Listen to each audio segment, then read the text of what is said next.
those maps was drawn up by someone who could see in part, but not the whole. And I started getting here. When we kick it and you're talking to me about healing through belief. You're a man looking at the world through a keyhole. You spent your whole life trying to widen that keyhole, to see more, to know more. And now, on hearing that it can be widened in ways you can't imagine, you reject the possibility.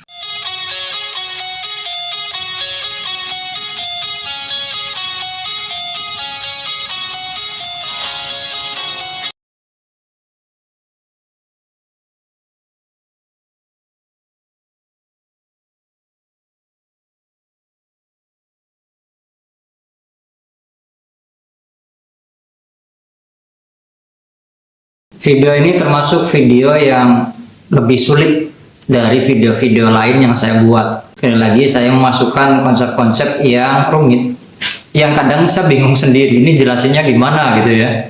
Maka ada jeda antara sekitar 12-14 hari, sekitar 2 minggu, saya baru bisa upload lagi. Selain karena ada masalah-masalah yang harus saya selesaikan berkaitan dengan konseling 3 diagnosa.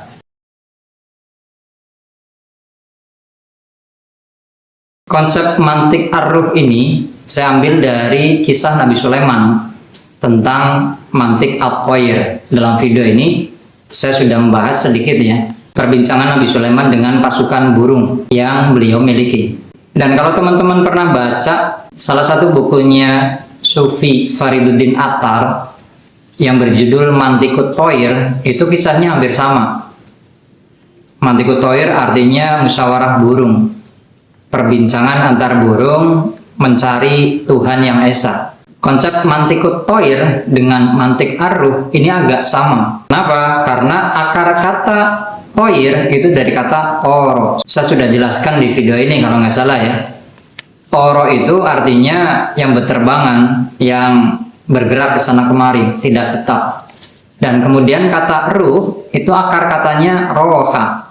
Riha, angin atau udara. Maka mantik ar-ruh dalam video ini yang saya maksudkan adalah sebuah cara atau metode ketika manusia bisa berkomunikasi tanpa menggunakan alat atau teknologi material, tapi menggunakan apa yang kita sebut sebagai nafas, udara. Mantik adalah bahasa, logika, simbol-simbol, kemudian ruh itu adalah bagian dari diri manusia yang suci, yang berwujud nafas-nafas. Tentang nafas-nafas saya sudah jelaskan di video yang ini ya. Sebenarnya tambahan judul melihat semesta dari lubang kunci itu adalah bab tersendiri dari buku yang saya juga bahas di channel video ini, yaitu tentang filsafat Dr. Streng ya. Ada bab tersendiri tentang melihat semesta dari lubang kunci. Dalam video ini saya hanya mengambil poin pentingnya saja, bahwa ternyata kita manusia dengan teknologi yang sangat canggih yang sekarang ini, itu bukan hanya melihat, seakan-akan melihat dari lubang kunci, tapi ternyata juga mendengar, mengindra. Kita manusia di zaman ini dengan teknologi yang sangat canggih, mengindra semesta lain atau semesta kita bahkan seperti seseorang yang mendengar atau melihat dari lubang kunci. Tentang mendengar data atau informasi dari wilayah yang lain, saya sudah jelaskan di video ini ya, tentang khotir atau cara berkomunikasi dengan sesuatu yang lebih tinggi dari wilayah material atau semesta manusia ini. Dalam hal ruh yang diibaratkan seperti pengetahuan kita itu seperti melihat dari lubang kunci, itu seakan-akan tepat dengan apa yang Quran sampaikan, yaitu ayat ini, bahwa ruh, pengetahuan atau ilmu yang manusia miliki tentang ini, tentang ruh, itu sangat sedikit. Ada yang menafsirkan sedikit pula yang mengetahuinya, maksudnya orang-orang tertentu, orang-orang khusus. Dan di ayat ini kalau teman-teman cermati, itu ada diksi Robbi, Rob, yang saya jelaskan di video yang ini, bahwa Rob itu adalah simbol dari zat Allah. Sedangkan Al-Malik dalam surat An-Nas atau Allah itu adalah fi'il, sifat-sifat atau tindakan zat tadi, tanda kutip ya. Sedangkan kita, semesta, sesuatu yang tercipta dari tindakan-tindakan Allah itu adalah huruf. Tentang isim, zat Allah, fi'il, sifat-sifat Allah, dan huruf, ciptaan-ciptaan Allah, itu sudah saya jelaskan di video ini ya. Seakan-akan kebetulan di surat ini diksi roh, rombi yang berkaitan dengan zat Allah itu persis dengan ruh. Maksudnya apa? Ruh itu juga wujud zat. Wujud zat apa? Yaitu termasuk wujud zat gas. Yang saya jelaskan dalam video ini, 6 peradaban semesta itu sebagai hari Kamis atau peradaban yang tercipta, yang diciptakan di waktu, konsepsi ruang waktu keempat. Kalau dihitung dari hari Senin ya. Lebih jelasnya memang di video ini sih tentang Ahad, yaitu yang disimbolkan dengan zat Allah yang esa, kemudian tercipta Isnain, Senin atau asidro, kesadaran Tuhan, kemudian Salasa yaitu wujud zat cahaya atau penduduk cahaya, kemudian Rabu, Arba'ah itu adalah wujud zat plasma atau penduduk wujud zat plasma, para penduduk api tanda kutip ya. Dan Kamis itu penduduk wujud zat ruh atau wujud zat gas. Dan Sabtu itu wujud zat padat, semesta kita ini yang saat ini, yang diibaratkan sebagai lubang kunci yang sangat kecil sekali dibandingkan dengan semesta-semesta di atasnya.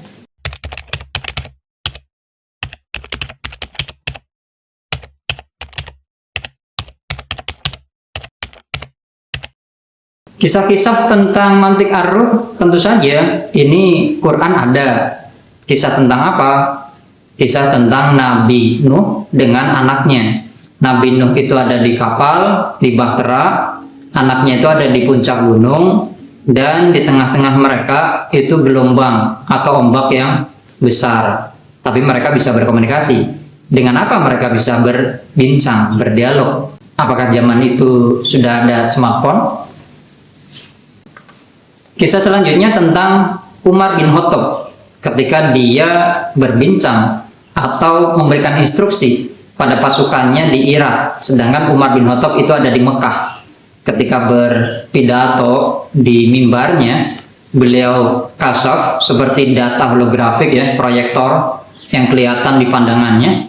Pasukannya di Irak sedang terdesak, dan secara refleks Umar berkata, ya Sariyah, Jabal. Wahai pasukan, bersembunyilah di balik gunung.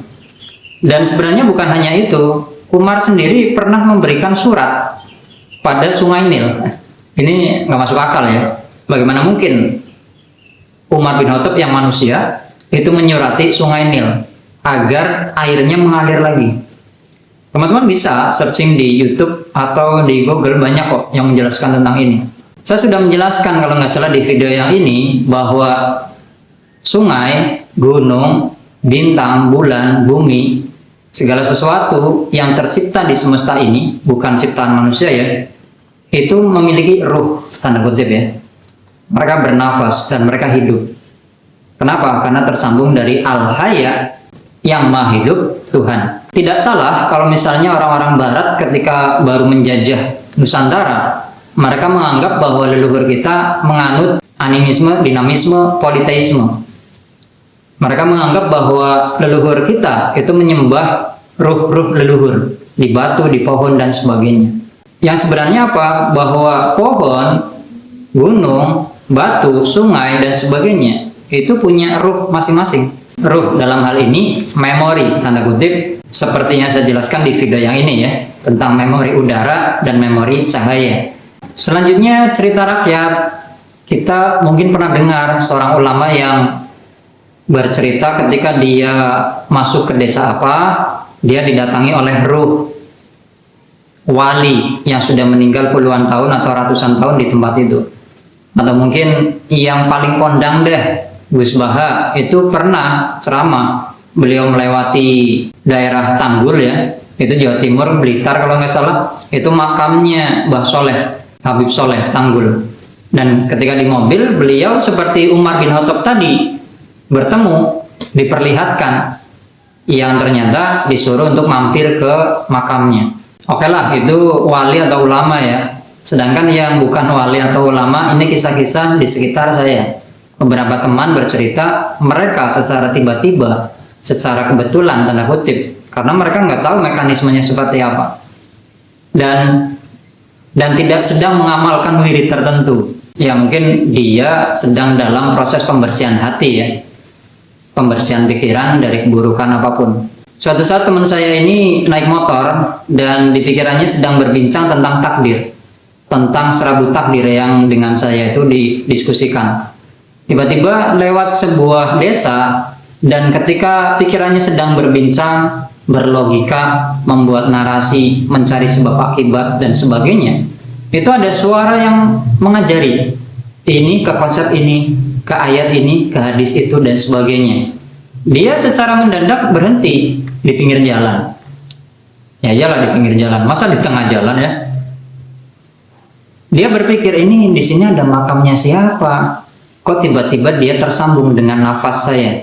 Dan ketika dia memverifikasi ke teman ngaji atau ke kiai kondang di tempat itu, memang di sana ada seorang syekh yang namanya itu mirip dengan syekh atau ulama dari Aceh ya. Itu kisah-kisah yang perlu diverifikasi lagi, memang betul. Dan yang nggak lebih aneh adalah cerita-cerita saya sendiri selama konseling 3 diagnosa yang sudah saya jelaskan di video yang ini ya, bahwa ada klien-klien yang bahkan ketika saya belum sampai ke tempat mereka sudah mendingan, mereka bahkan sudah sembuh dan tinggal diterapi, diperhatikan, diberikan kasih sayang oleh orang tuanya. Itu adalah kisah-kisah yang otak saya, logika saya itu seakan-akan tidak bisa mendiamkan begitu saja. Ini harus dicari semacam media atau formulasi atau pendekatan yang bisa menjelaskan, mungkin salah, tapi setidaknya bisa saya pakai untuk menjelaskan fenomena-fenomena seperti itu.